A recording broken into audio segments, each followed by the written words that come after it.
Continuing with metal removal on this larger Celtic knot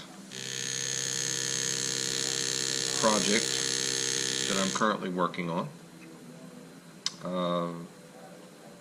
Completed metal removal on the obverse side.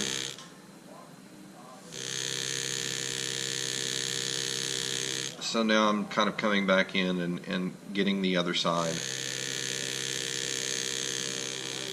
taken care of as well.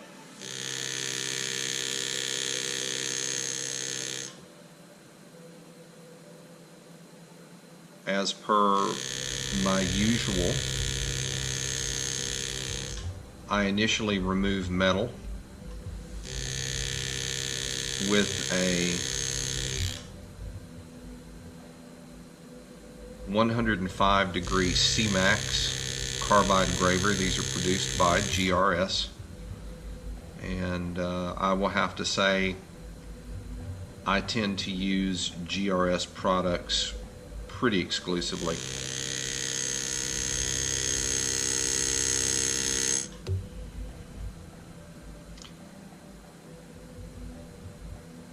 I am using the GRS 901 handpiece today, as this is pretty much the mainstay for me as far as a handpiece goes. I also have the Monarch,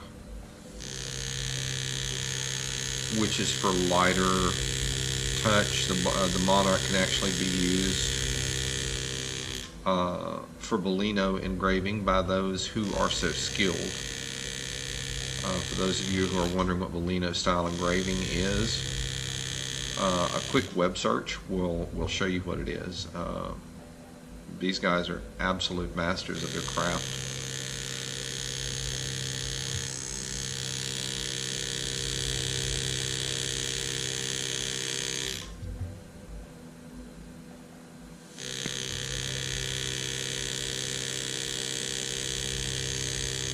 For those of you who are watching that aspire to be engravers, I will be the first to tell you that I am not a teacher,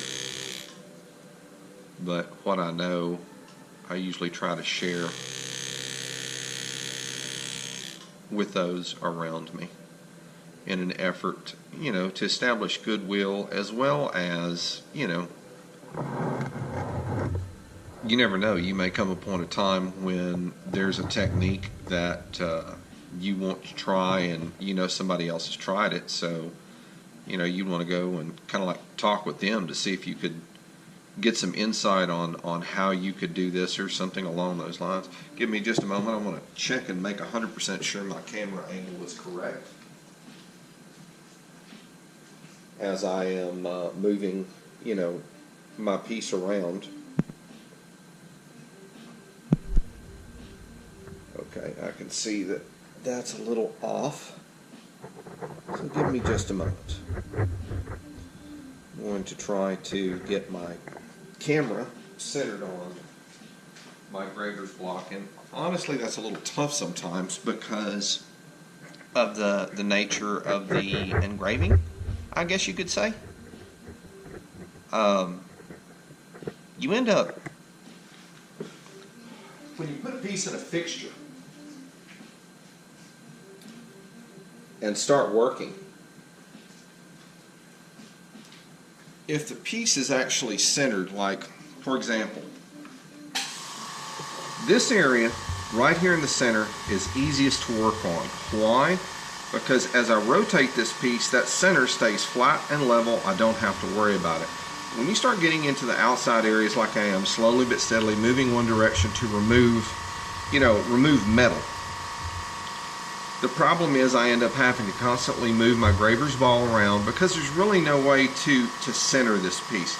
If I go this way with it, because this area here is hollow, I'm afraid the pressure of the vise, this being dead soft brass, I'm afraid that it will crush it.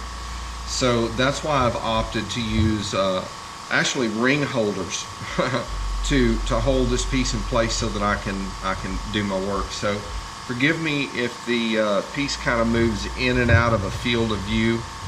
I will check every so often just to kind of get an idea and see if I can, ensure that I've, got something there that everybody can see. But as I've stated before, getting back to metal removal in general,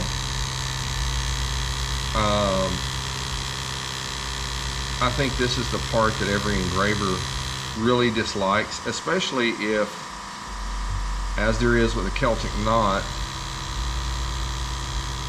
a lot of negative area to compensate for, to remove metal in. So is there method to my madness in terms of how and where I remove metal first? Not really. I don't want to lie to you. There are certain techniques that I use while I'm doing it that I think if you watch close enough, for those who are engravers with much more experience than I have, I think you'll see the way that I'm doing this pretty quickly. And constructive criticism, of course, is always welcome.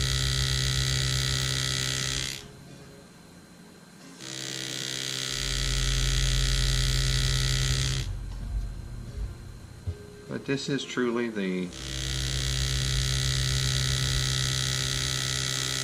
of all parts of the engraving, for me, this is the one that is the most time consuming.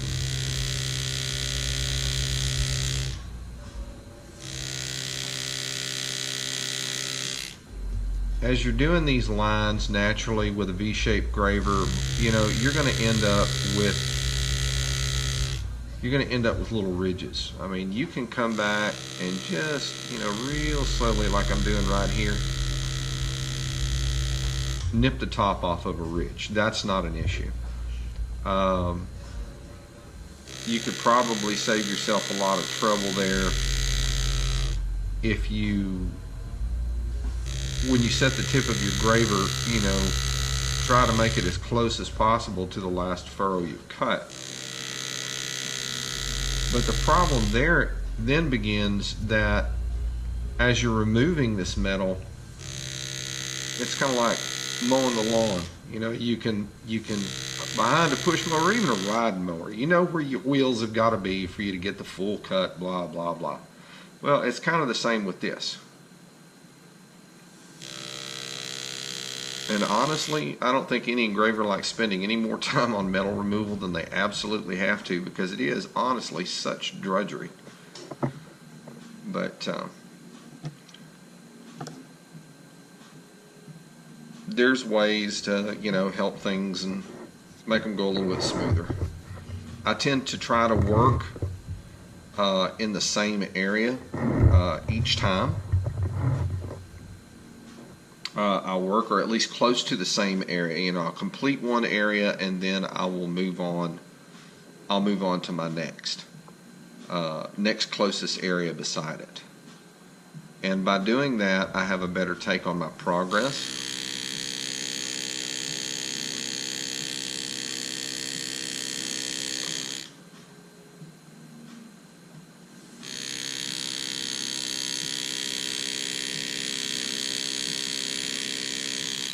So for those of you who are watching who have the GRS, either a Graver Mach, or I have the Graver Mach AT, as I stated before, just to give you an idea, I'm looking at, let's see,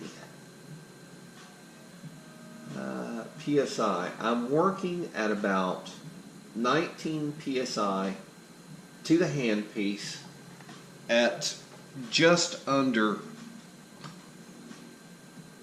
4,100 strokes per minute. Some people like working much, much higher than that. Some like working lower than that. I found this to be the most comfortable for me.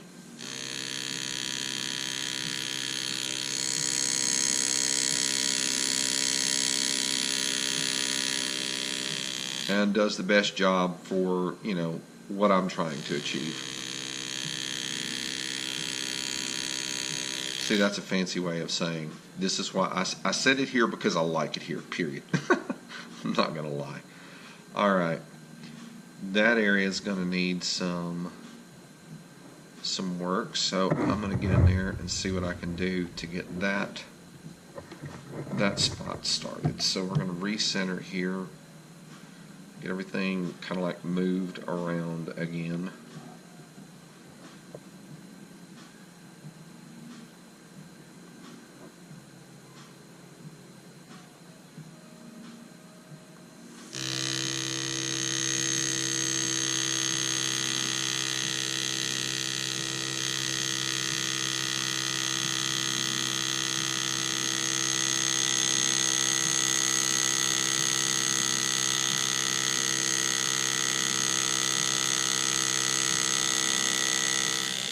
The one thing that somebody who's new to engraving should be mindful of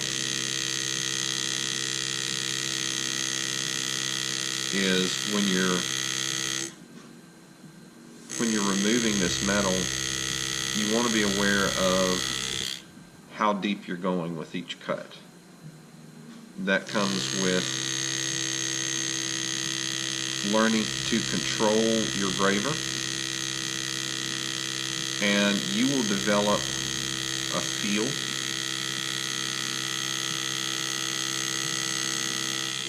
for how that graver is actually biting the metal.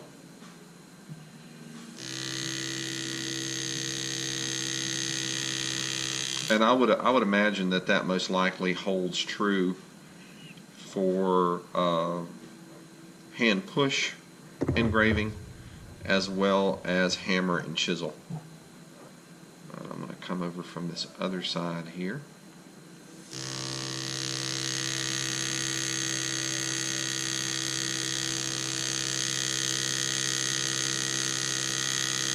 And why am I doing this? Because what I'm trying to do right now is get myself set up to where I can cut across on this instead of pulling these big long lines.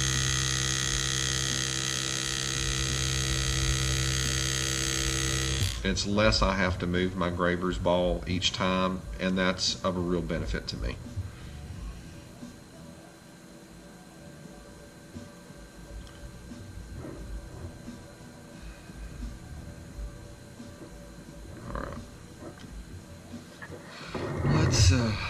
Let's move this around a little bit. I'm going to reposition my scope and continue to work. Now, if you have the piece, you know, a fixture that you can use to where you can move the thing around. I mean, you're either gonna once you get it in the fixture, I find you're gonna end up moving your piece sooner or later. And for me, I think that's one thing that, in addition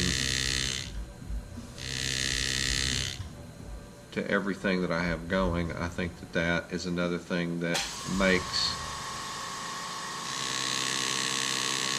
this process more time consuming, is constantly repositioning my vise, repositioning the scope. I mean, if we were talking about a piece that was smaller and square that I could actually center on my graver's vise, that'd make things tons easier. Then it's just a matter of turning on the axis and maybe moving it once or twice. With a billet box, it makes things tons easier. Billet box, for those of you who don't know, is a vaping device that is milled out of a block of billet aluminum. They've recently changed up the internals of the billet box for what they call the Revision 4. And the Revision 4 really, in my opinion, put billet box back on the map.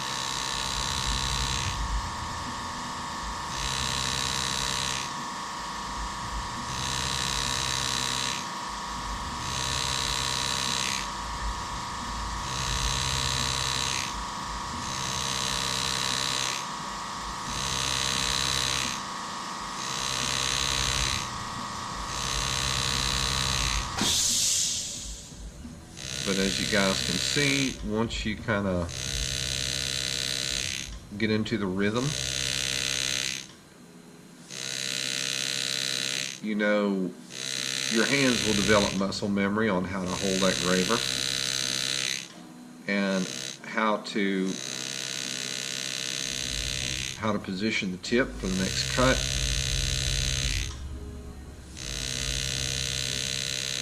Etc. I mean, these things will come.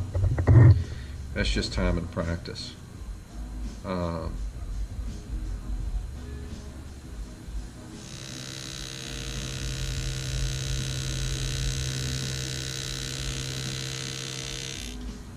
couple of divots there I wanted to get rid of, so I'm going to come in from the top here and take the last little bit of this off, so that I can get moving to another area. So the next area closest, I'm going to come over here and start working through this a little bit. I've got a little bit of a ridge there.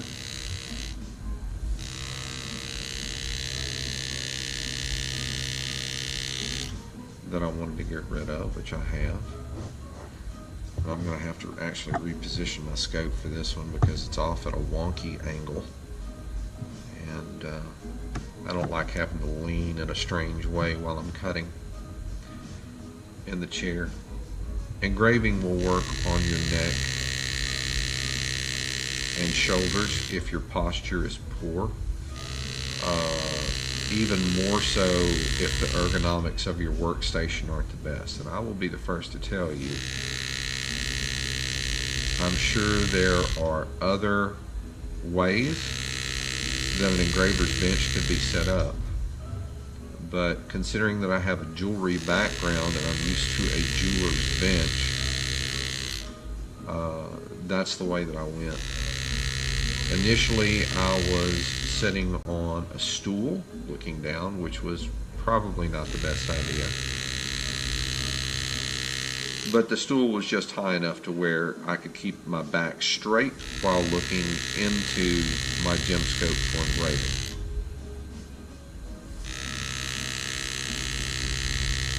I later discovered that, you know, what I didn't think that I could do, which was to, I think I'm going to come across the top here on this one. What I could do was actually use an office chair to sit in while I engrave, and I didn't think I would be able to do that, simply based on the position of my scope and such. It actually worked out pretty good. Tiger Balm will become your best friend. It's just one of those things. So you want to try to make your workstation as ergonomic as possible.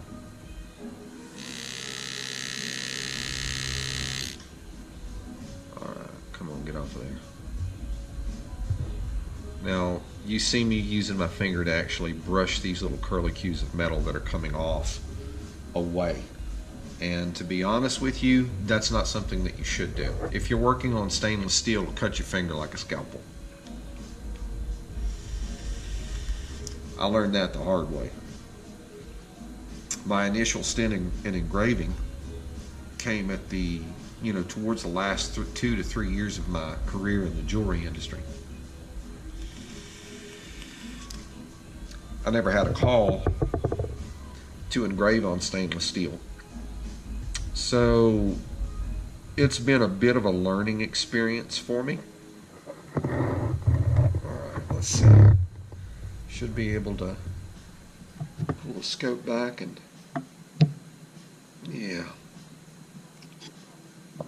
get after this one little area right here.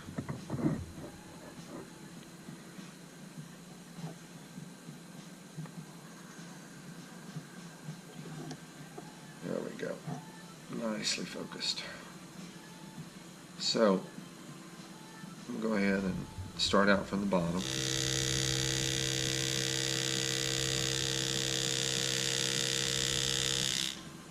And work my way over.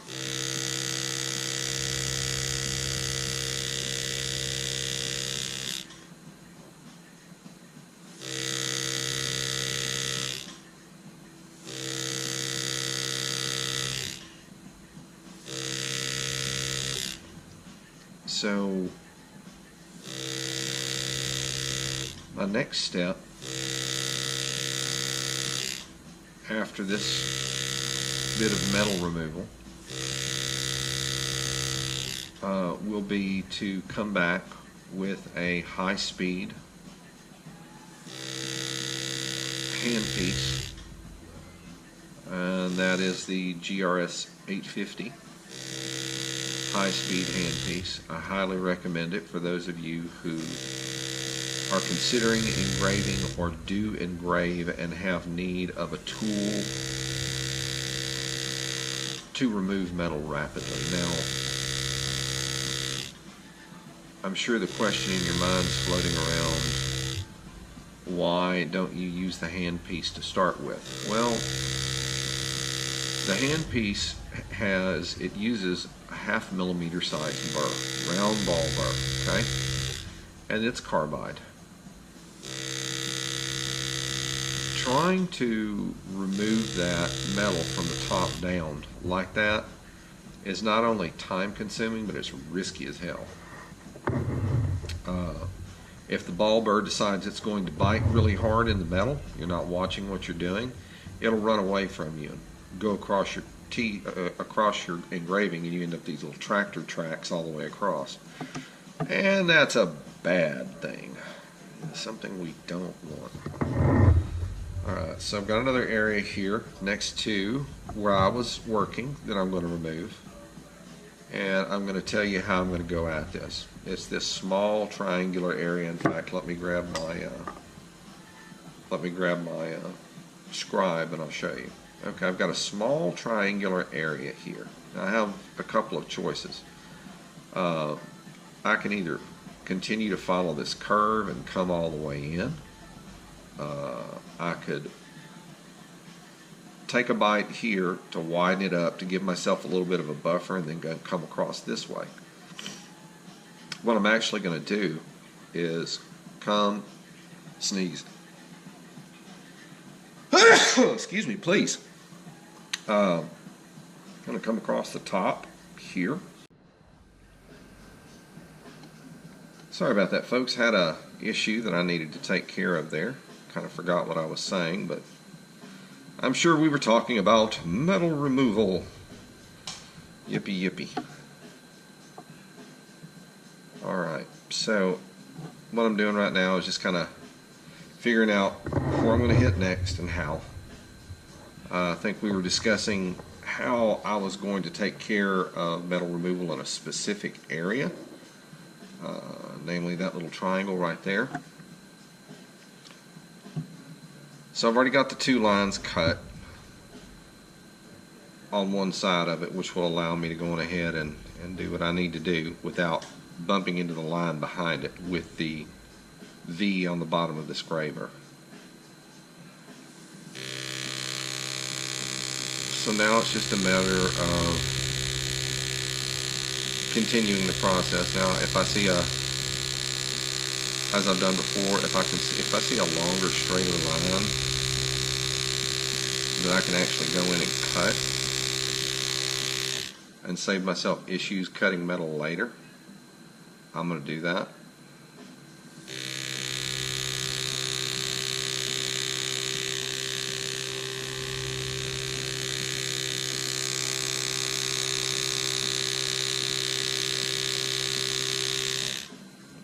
So I've got room to get in here and cut this now, but let's go on ahead and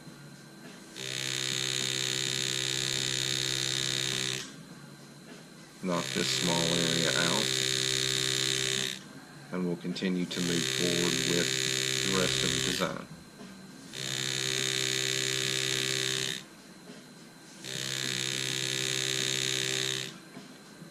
Could this be done with a flat bottom graver? I'm sure it could. I find that I can do that on the battery tubes that I engrave, simply because of the curved surface. Things tend to go a little bit quicker. Okay, we've got that. Let's brush all that off.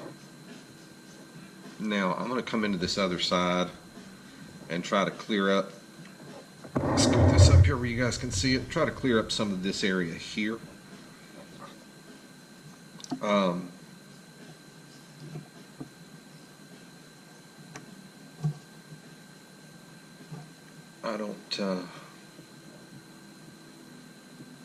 I don't see that that's like getting ahead of myself in any way.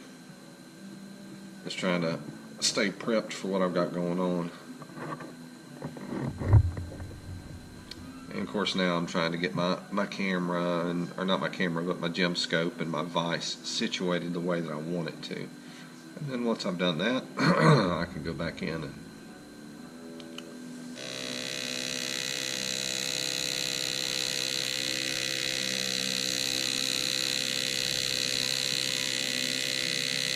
run these longer lines. If I ever get to a point to where the metal in front right here is too much and I can't see, I'll just pop it out. The graver will slot back into the same spot that you were cutting, and you just keep moving.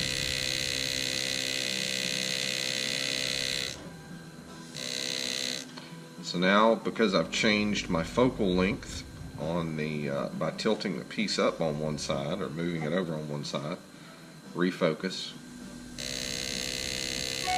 and now that I can see what I'm cutting,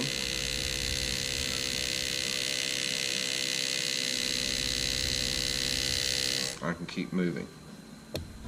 Pop the piece out again.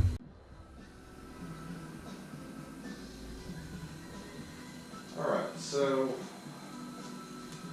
now that everything seems to be going the way that it should, I'm going to go on ahead and sit back down, and we will continue moving along on this piece.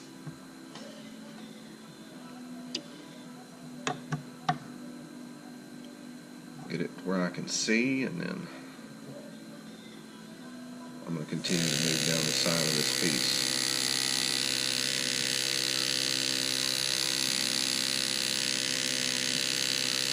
Now, I had already cut a frame around the outside of this piece so that I would know the area that I would be working in.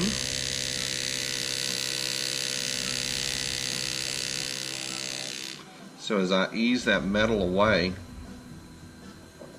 one of the things that I try to do is not, watch my line work and make sure that I'm not bumping into the frame around the edge of the metal, because you take your time with that. You want it to be as concise as possible.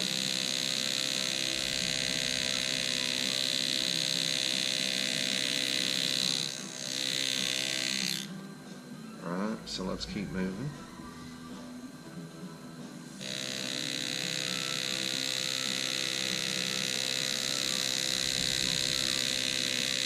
Remember, for those of you who are watching my technique and trying to pick up a few things by watching me,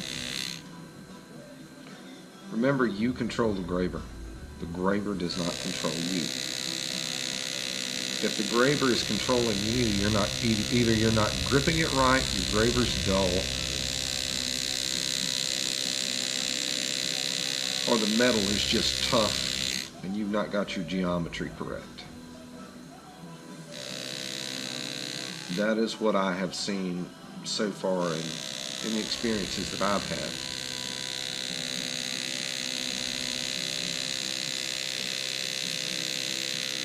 At some point I may do a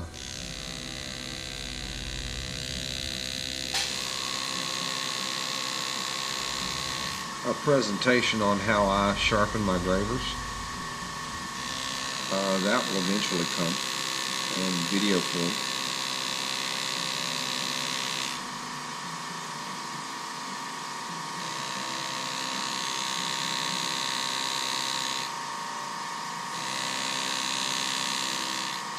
We've almost got this one last little bit right here handled up on. There we go. And what I'm going to do is come up a little farther and take care of that one spot as well.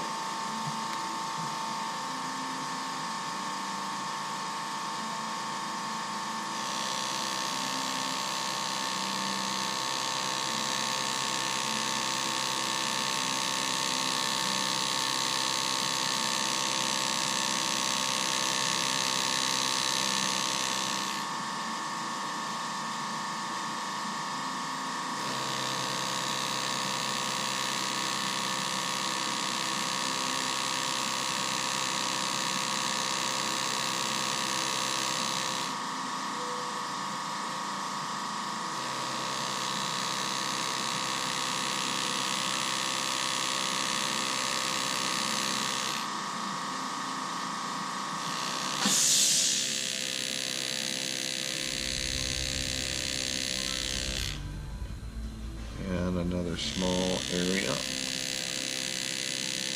is about to be done right here.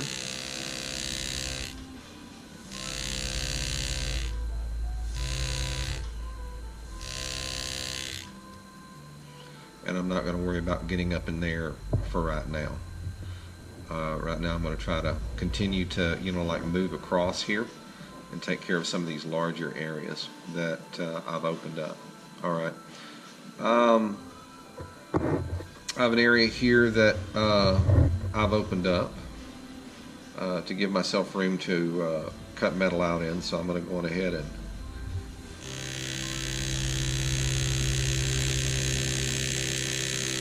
start with this area.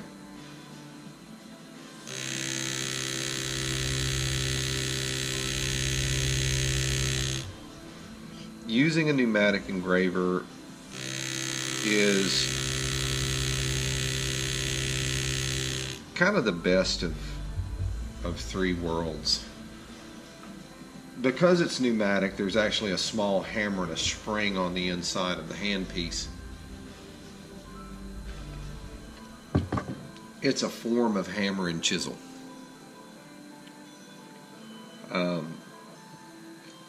You can't just put your engraver on the piece, hit the gas, You can't just push down on the pedal on the floor and expect the engraver to move. You're actually providing a little pressure with the back of your hand. So there is an aspect of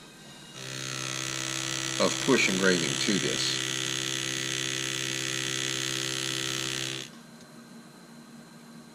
Now, if your engraver is sharp,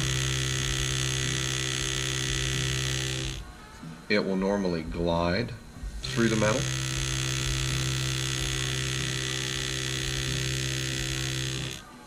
Without any problems.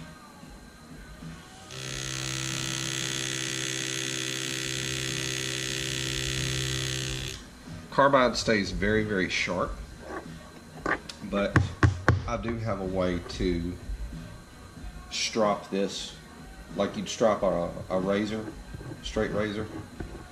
I have a piece of leather here that I have sprayed with a spray that has industrial diamonds in it, nano size, nanoparticle diamonds, and it provides just enough of a surface to bring my engraver back up to, ruler sharp, so I don't have any issues with it. In fact, that's when I pulled away and started talking about it, that's what I actually did. Can I feel a difference in the cut?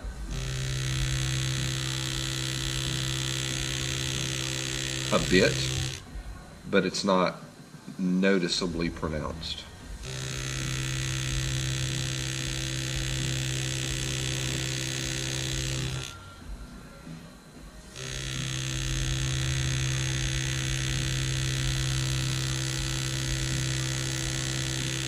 Very good. All right, there's another area that's clear. I've got a piece back here that I need to come in and remove, so I'm going to head over there and get started on that area now. All right, this does have a bit of curvature to it, so I'm going to initially follow this curvature. I'm going to give myself some room to work in.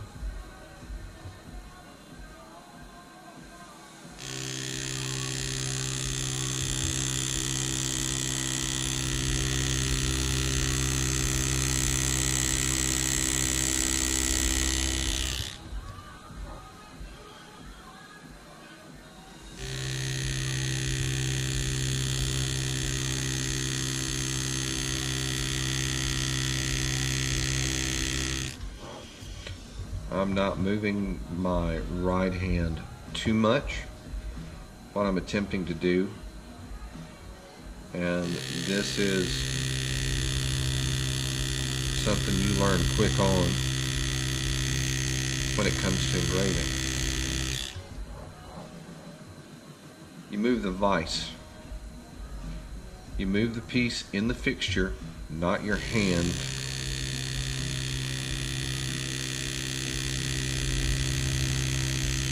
Now there are some times you are going to move your wrist, okay? It's not like the golden rule or anything. But overall, you do not. Alright, so I'm going to scoot this back a little bit.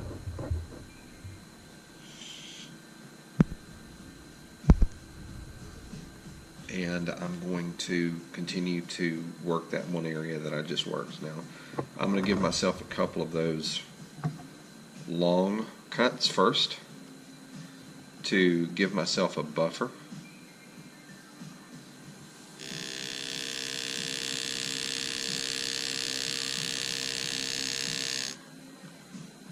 Get a little focus on this. Alright, here we go.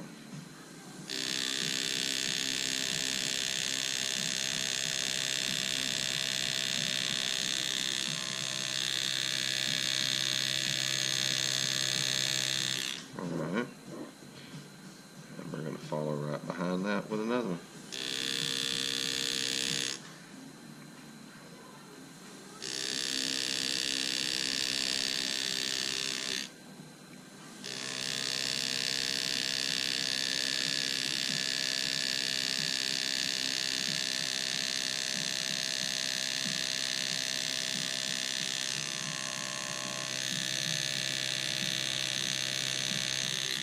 How you grip your graver and your handpiece plays a really important role in how well you control your graver. Not just in metal removal, but also your overall line work.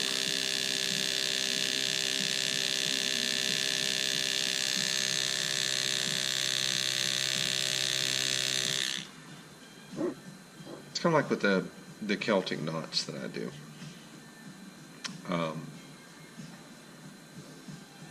If these things are too perfect, if you make them too perfect, they lose something in the spirit that it's trying to convey. That's the way I've always felt. If you look at some of the examples of Celtic knotwork on limestone and other soft materials, as well as pretty much the source, the Book of Kells, you'll see that there are small imperfections in the piece, in the drawing or in cutting or in the stone carving.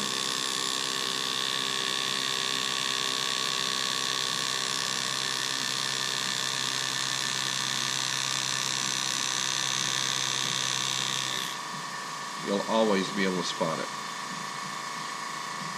But without that, without those small imperfections,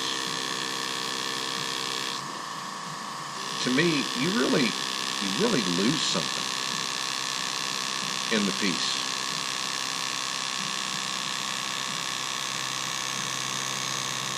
It's almost as if you lose the spirit of the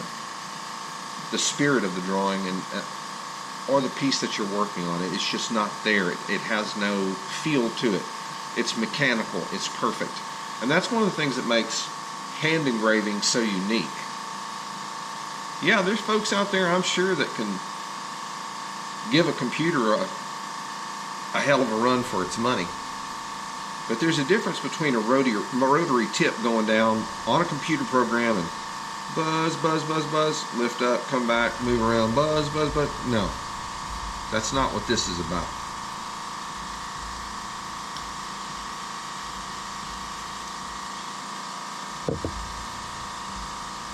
There's a feel to this, there's a spirit to it that you cannot get from a machine or from a laser. And you know, I'm not saying that some of these beautiful high-end CNCs that are being used in the industry right now, and when I say industry, I'm talking about vaping, because that's where the majority of my work has been, in the vape industry. I've seen pieces that were done with a machine, with a CNC. I've seen pieces that were done with lasers. Now the wood laser combination is pretty damn killer. I could probably do, you know, ball burrs with a high-speed handpiece, and I would actually want a motorized handpiece if I was going to do that instead of the high-speed handpiece that I use for engraving.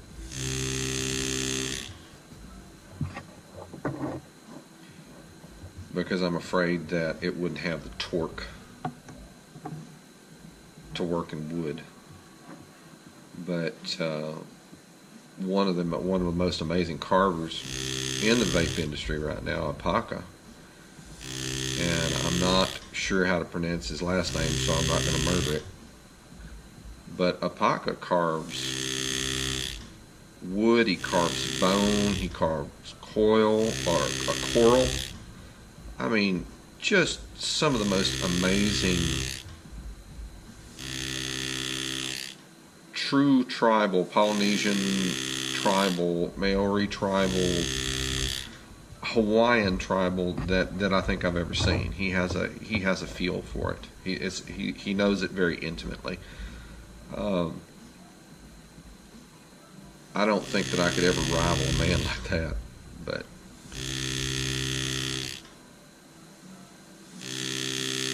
metal is just more familiar to me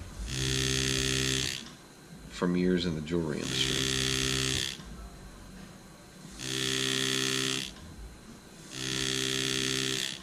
Alright, we're coming to a point here where I can move to another area.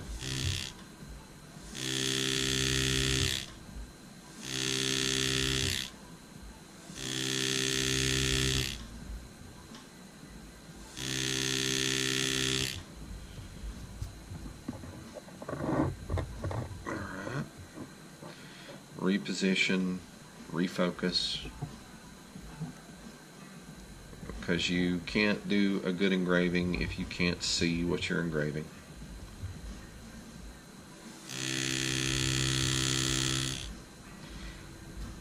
Another thing too, if you'll notice the placement of my hands. The engraver is here on the top, and the hand that's actually controlling the vise is down below the area where I'm engraving. Why? If I was holding this up here and I had one bad slip, trust me when I tell you, these things can produce some pretty nasty stab wounds. I'm going to bring this back a little bit, and I'm going to pull my my scope assembly back a little bit and give myself a little bit more room because I was kind of jammed up to the front there. Another quick refocus, and I'm back on it. These things can leave nasty stab wounds, and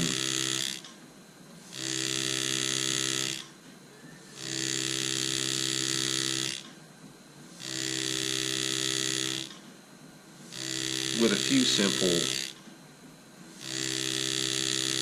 things to stay mindful of,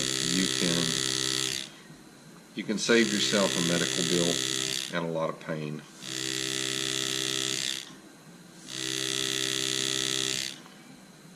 Alright, we're coming to the last little bit here.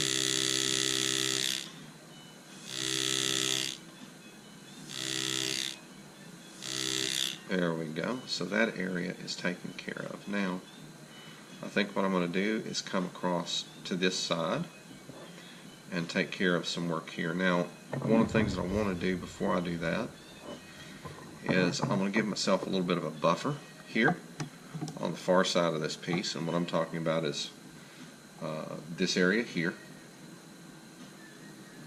I've already got room to work here. I don't here, so I'm going to go in and actually create that room now.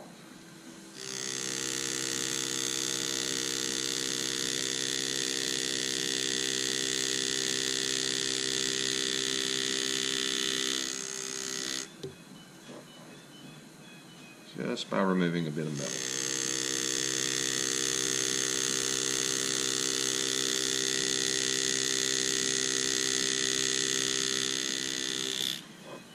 And that does that. So now I can spin this. I'm going to have to reposition my scope again. And I'm going to come in and do a couple of long cuts on either side.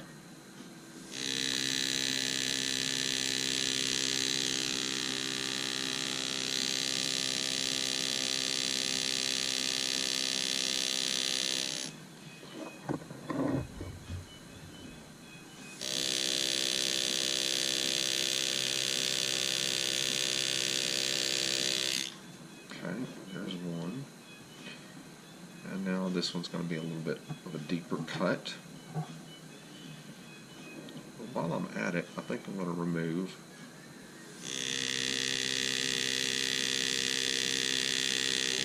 this little spot right here.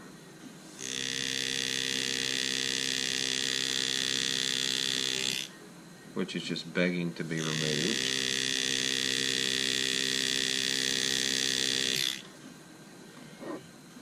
Come on, one more right there. There we go. Alright. So let's grab, I'm going to see if I can scoot this back a little bit. Perfect. And I'm going to come in and try to grab another bite along the top of this line.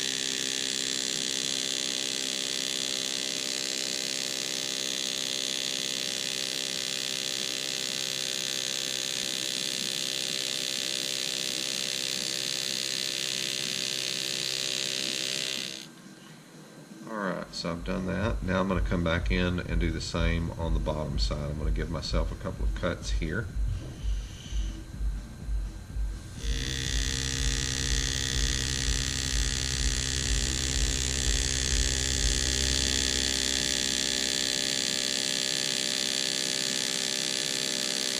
Just slowly rotate that by. Keep your hands still. And follow your line. See it in your head, and it'll happen.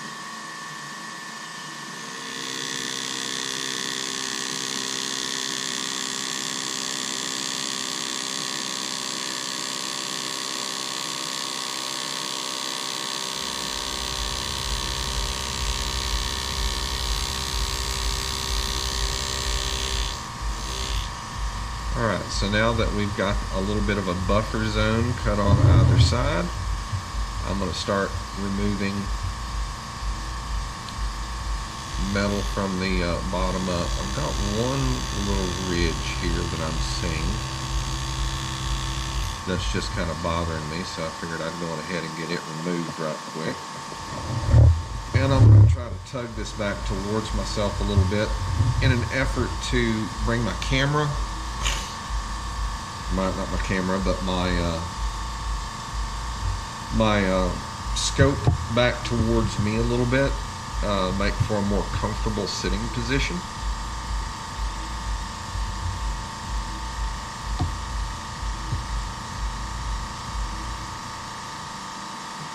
Grab a little focus.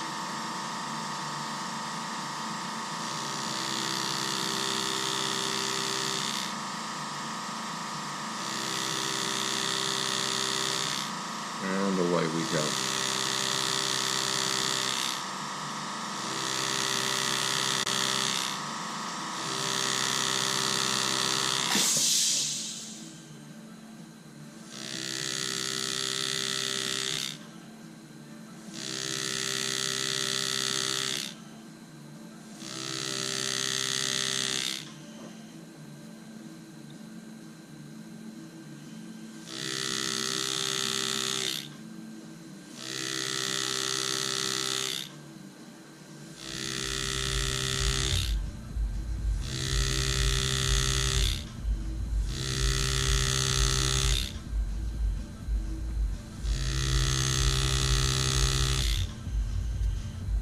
Indeed. Let's see. I'll stay at it for a second. Move a little bit.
No, I don't engrave to the time of the music.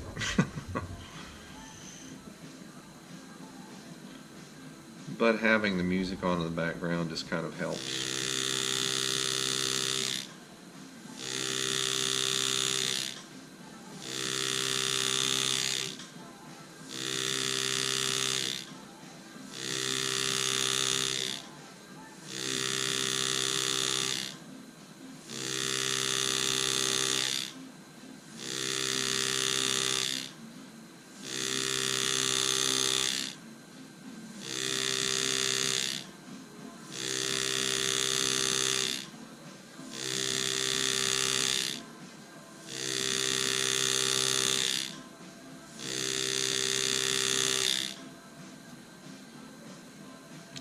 Alright, that takes care of that area. So now I'm going to come in and work from the center and go up. Work at getting these areas cleared and ready.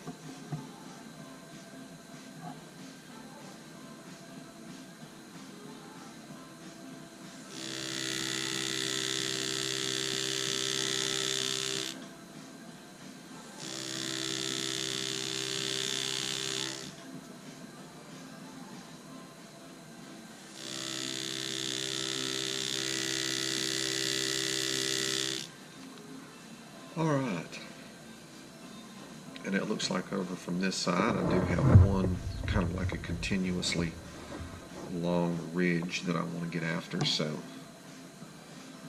reposition my scope, refocus, and we'll get started again. And yes, I do. I have one long ridge here.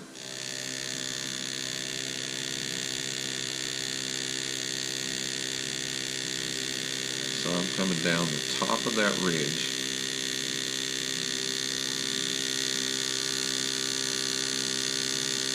With that graver and just removing that ridge.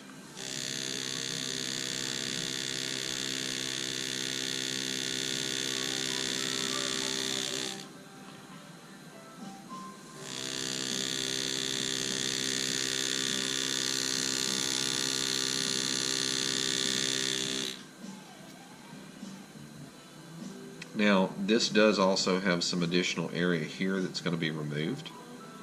I'll be coming in and nailing that next, but I'm going to come back here and hit that one small spot. I want that out of my hair.